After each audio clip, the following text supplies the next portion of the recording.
এক এক করে আমার ঠাকুরের বয়স 1 বছর হয়েছে। কৃষ্ণ জন্মের দিনে এক বাবা আর এক মা বলছিলেন, মহারাজ ছেড়ে তো দিয়েছেন অনেক, যদি এক কৃষ্ণের জন্মের কথা বলে না তার 7 দিনের বেশি লেগে যাবে। আর বাল্য লীলার কথা তো ছেড়ে দিন, কয়েক জন্ম লেগে যাবে, কোনো ঠিক নাই। কেননা কৃষ্ণ 11 বছর বয়স পর্যন্ত 11 বছর পর্যন্ত লীলা করেছিলেন ওই মা যশোদা অথবা নন্দরাজার বাড়িতে। 1 বছর বয়সের সময় আজকের বসুদেব তিনি গর্গমুনিকে ডেকে বলছেন, গুরুদেব আমার কোন মুনিকে ডেকে বলছেন? গর্গ। আর গর্গমুনিকে ডেকে বলছেন, গুরুদেব গর্গমুনি কে ছিলেন? ওই বসুদেবের পূর্বাজের কুলগুরু ছিলেন। বলছেন, গুরুদেব আমার বড় স্ত্রী রোহিণী নন্দর বাড়িতে আছে গোকুলে, আর রোহিণীর থেকে একটি পুত্র সন্তান ভূমিষ্ঠ হয়েছেন, ওই সন্তান আমার। আপনি যে না গোকুলে রোহিণীর সন্তান আপনি নামকরণ করে আসেন। আর 2 হাতে জোড় করে বলছেন, গুরুদেব আরেকটি কথা কেউ যেন জানতে না পারে। গর্গমুনি বলছেন, বলো। কেউ জানবে না। ওই যে নন্দর বাড়িতে যে সন্তান না যশোদার কোলে, ও সন্তানও আমার। ওই রোহিণীর সন্তানের সঙ্গে সঙ্গে না ওই সন্তানেরও নামকরণ করে আসবে, কিন্তু আপনাকে লুকিয়ে যেতে হবে।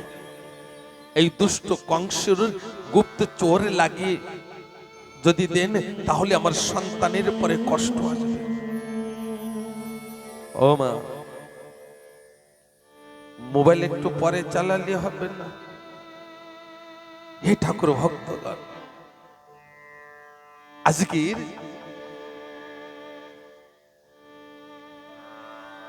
যে সময় গর্গ ঋষি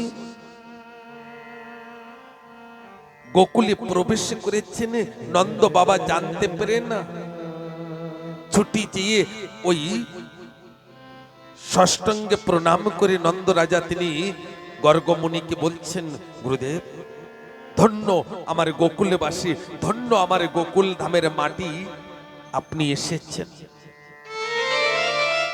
একটি কথা বলবো, সাধুগুরু বৈষ্ণব দেখে কখনো অবহেলা করবেন না।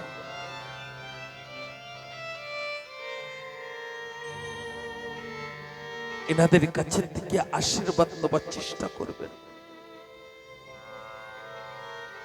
বড় বড় ঋষি, বড় বড় রাজা, বড় বড় যারা জ্ঞানী ছিলেন তারা সকলে ভয় পাতেন কাদের? সাধুগুরু বৈষ্ণবদের। আজও ভয় পান, অনেকে বোঝেন না, তাই অনেকে হাসি রস্য ঠাট্টা করেন। তাই এমন সময় গর্গমুনি তিনি বলছেন, হে নন্দ, তোর বাড়িতে বসুদেবের বড় স্ত্রী আছে না রোহিণী? নন্দ রাজা বলছেন, হ্যাঁ গুরুদেব, ওর একটি পুত্র সন্তান আছে না, ওই সন্তানের নামকরণ করতে এসেছে। নন্দ রাজা বলছেন, আমার সন্তানেরও নামকরণ করে দেবেন ওই সঙ্গে। কিন্তু গর্গমুনি বলছেন, এমন একটি স্থান হওয়া উচিত যে স্থানে কেউ না যায়, আর কেউ যেন জানতে না পারেন। যদি কংস জানতে পারেন আমি বসুদেবের সন্তানের নামকরণ করতে এসেছি, তাহলে কষ্ট আসবে সন্তানের পরে। এমন একটি স্থান হওয়া উচিত।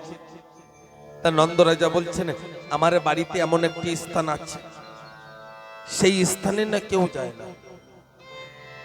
আপনাদেরও অনেক বাড়িতে আছে। তা কৃষ্ণের যে নামকরণ হয়েছিল না, কোন জায়গায় বসে হয়েছিল যেন? বাড়ির ভিতরে কোন জায়গায়? কে জানেন? একটু হাত উঁচু করে বলেন যে আমি জানি। বাড়ির ভিতরে কোন জায়গায় হয়েছিল যেন? আর অনেক বাড়িতে সেই ঘর আছে। ওই এক দুই বাবা হাত উঁচু করেছেন। মা, কোন জায়গায়? সেটা হচ্ছে গোল ঘর, সেইটা হচ্ছে গৌশালা। জানি না ঠাকুরের হাত প্রিয় কেন গোয়া দিয়ে। গোলক ধামের থেকে এসেছেন গোপীদের ভিতরে, গোয়ালদের ভিতরে, যেখানে গাভীর বাস সেখানে এসেছে, আর নামকরণ গোল ঘরে নিচ্ছে, করাচ্ছেন ঠাকুর, তাই না? আর এসেছিলেন ওখানে গোকুলে।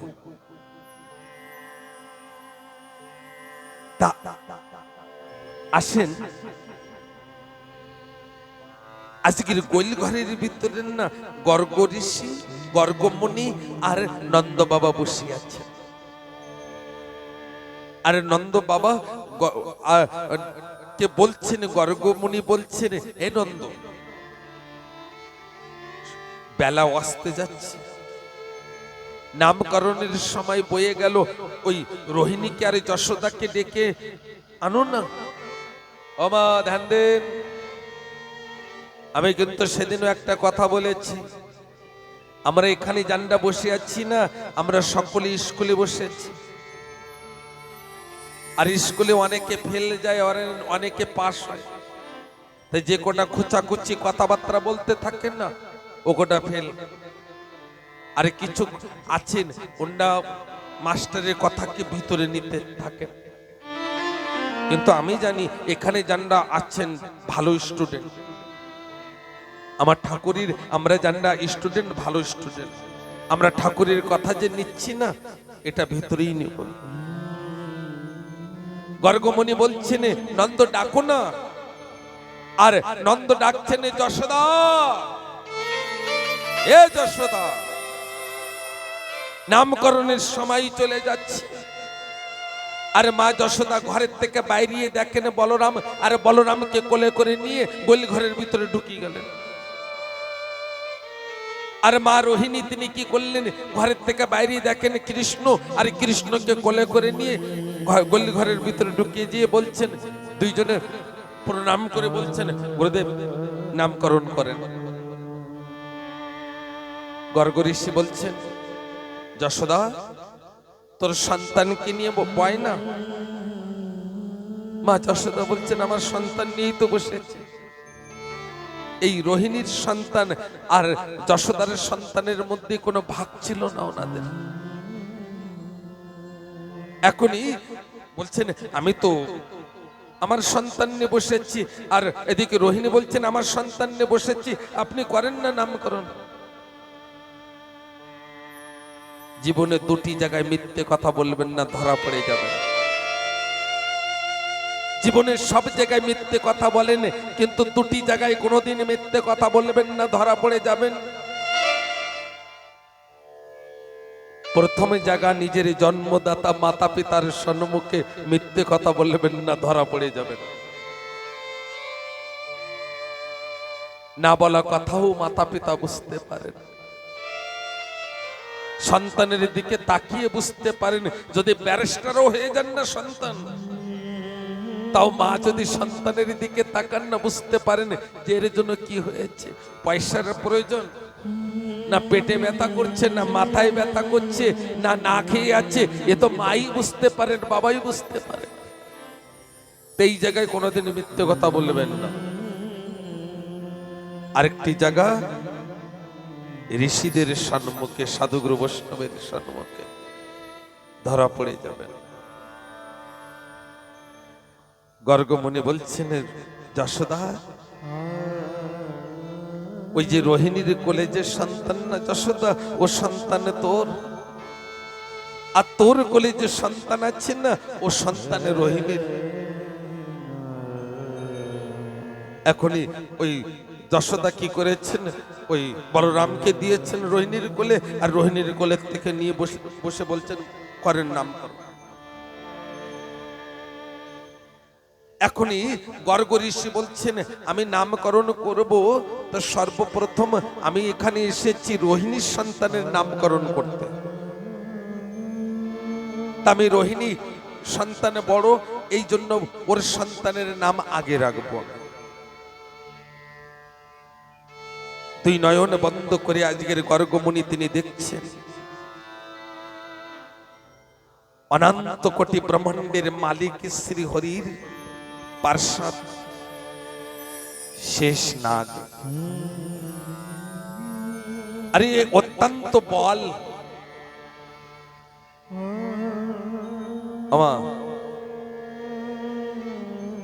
এমনও অনেক শাস্ত্রে লেখা আছে শেষ নাগের ফণের পরে নাকি পৃথিবী ভার ও রেখেছেন, পৃথিবীকে ধরে রেখেছেন। তা শেষ নাগের গায়ে তো কম বল না, বল নাকি?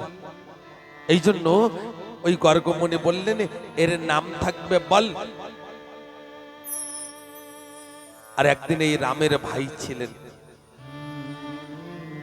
এই জন্য এর নাম থাকবে বল রাম। বলে বলরাম ভাইয়া কি। আরে এর যে অস্ত্র থাকবে, অস্ত্র কি থাকবে? হল। আমা হল কাকে বাড়ি বাড়ি আছে, কাদের বাড়ি আছে? আগে ছিল অনেক বাড়িতে। হল মানে নাঙল, যা জমি টমি জুতাই করেন না, চাষ করে সেই নাঙল, তাকে হল বলে। এই জন্য এর অস্ত্র থাকবে হল, এই জন্য একে অনেকে হলদারও বলবে। হল ধারণ করেন, এই জন্য হল ধারো বলবেন, বলবীর বলবেন, বলদেব বলবেন, আর অনেক নাম থাকবে। নন্দ বাবা বড় আনন্দ পাচ্ছে, আজকের সময় আনন্দ পাচ্ছেন।